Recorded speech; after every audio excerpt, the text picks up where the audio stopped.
ये लो भेज दो, मोदी को दे दो, ये दे दो। नमस्कार दोस्तों, मैं राजकुमार मौर्य। पूरे देश में इस समय यूजीसी का मुद्दा गरमाया हुआ है। यूजीसी के मुद्दे पर एससी, एसटी, ओबीसी समाज मोदी के इस कानून का समर्थन कर रहा है। वहीं पर सवर्ण समाज इस कानून का विरोध कर रहा है और इस यूजीसी के कानून को लेकर के 3 श्रेणियों की बहुत चर्चा हो रही है, जिन्होंने भारतीय जनता पार्टी के भक्तों को धो दिया है। पहला नाम आता है कंचना यादव का, दूसरा नाम आता है नेहा सिंह राठौर का, जो खुद सवर्ण है लेकिन इस कानून के समर्थन में उतर आई है। और वहीं पर दोस्तों प्रियंका भारती का, इन्होंने क्या कहा है आपको इस वीडियो में सुनाने जा रहा हूं।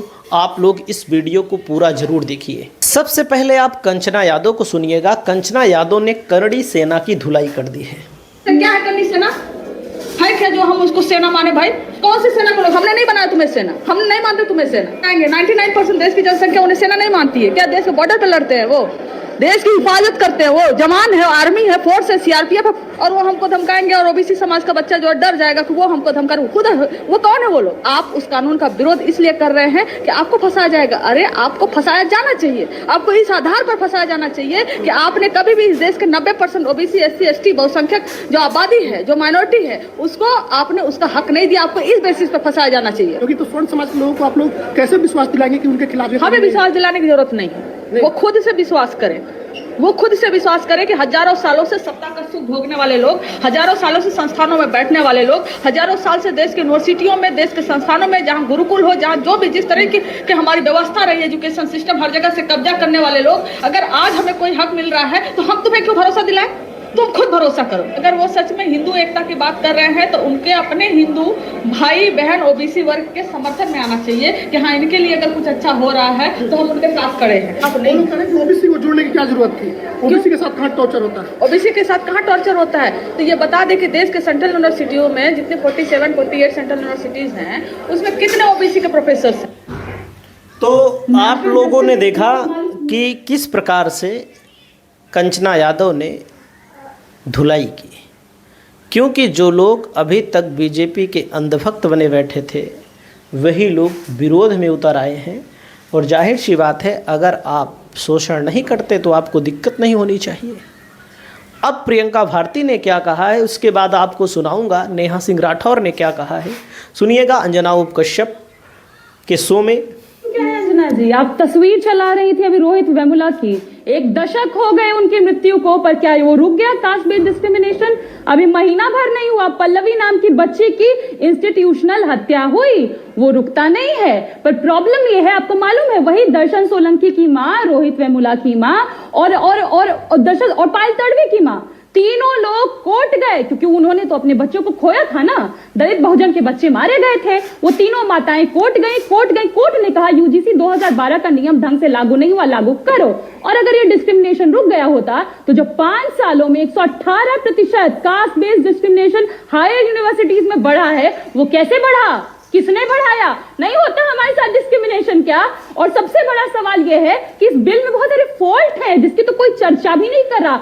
फॉल्ट ये है, ये कह रहे हैं कि वही यूनिवर्सिटीज इंक्लूड होंगे जो यूजीसी के नीचे आएंगे। अब मैं आपको बता दूं, IIT 23 IITs 21 IIMs तो यूजीसी के नीचे आते ही नहीं। तो हेड होगा वो वाइस चांसलर होगा। अब इस देश में चलिए वाइस चांसलर को देखते हैं। 45 केंद्रीय विश्वविद्यालय और इनमें मात्र 1 दलित वीसी, 1 एसटी वीसी और 5 ओबीसी वाइस चांसलर। अब वीसी के पास मसला है, तो डाइवर्सिटी नहीं है, डिस्क्रिमिनेशन नहीं होना चाहिए, भेदभाव नहीं होना चाहिए।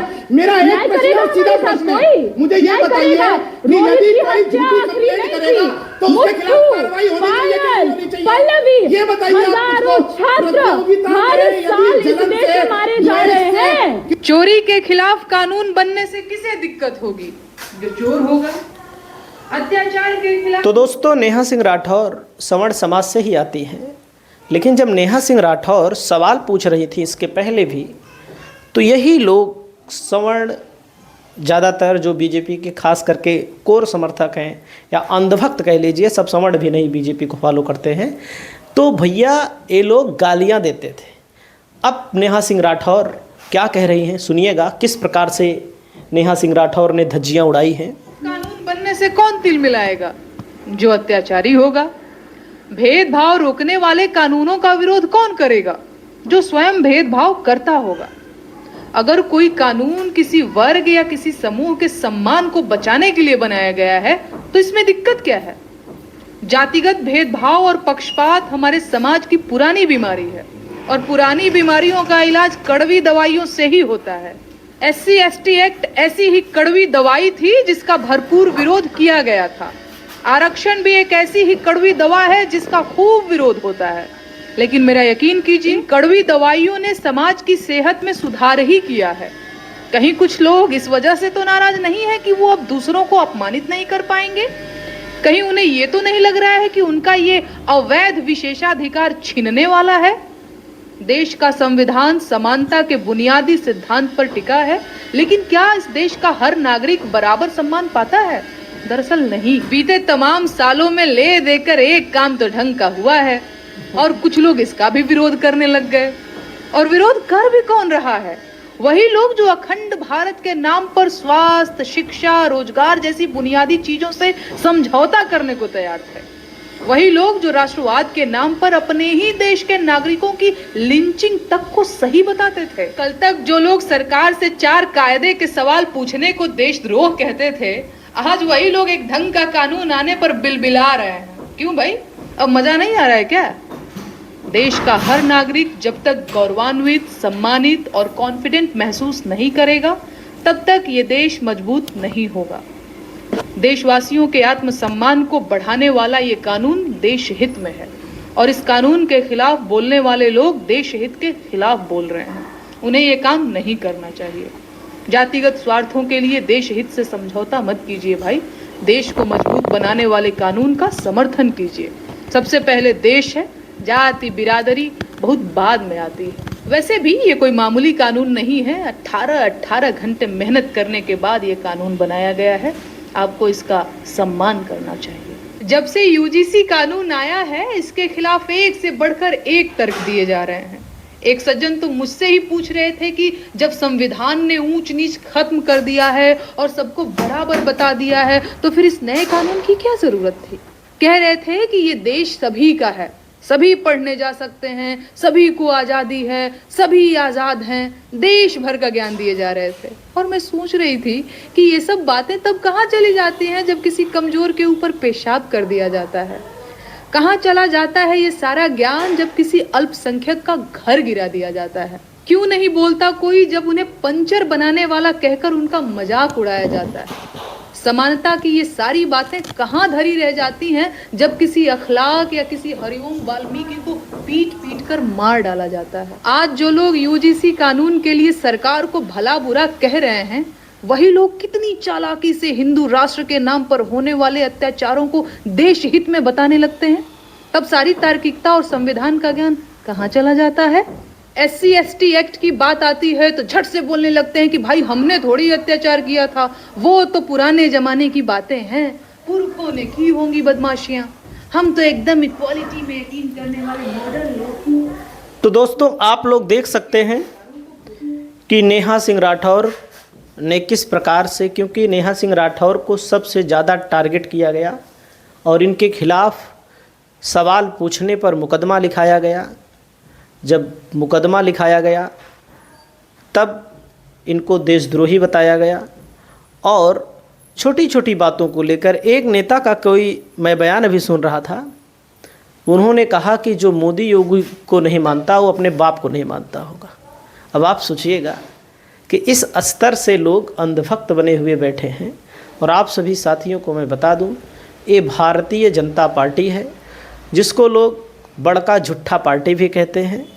ये आपस में लड़ा करके वोट को लेना चाहती है, क्योंकि उसको पता है कि भैया लड़ाएंगे आपस में, हिंदू को मुसलमान से, हिंदू को हिंदू से, जाति को जाति से, तभी हमारा काम बनेगा।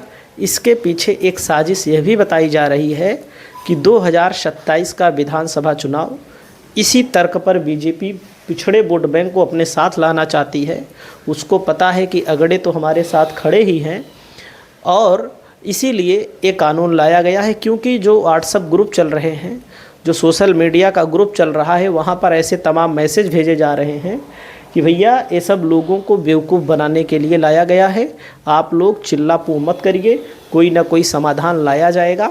आप लोग कमेंट करिएगा इन तर्कों को लेकर के।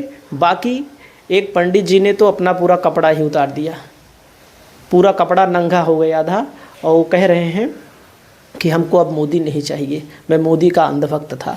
तो देख लीजिए वो भी वीडियो। ये जीते हुए लोग, ये जीते हुए सबड़ के लोग जो बैठे हुए हैं यहाँ पर, इनको आप देखो जरा।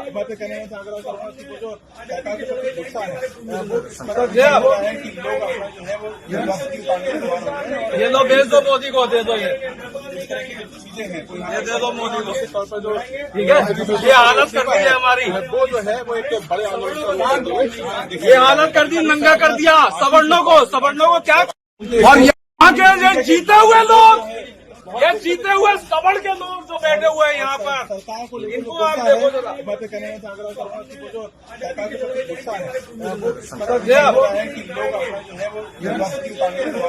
ये लो भेज दो मोदी को, दे दो ये दे दो मोदी को, ठीक है। ये हालत कर दी है हमारी, वो जो है वो एक बड़े आंदोलन, ये हालत कर दी, नंगा कर दिया सवर्णों को क्या। और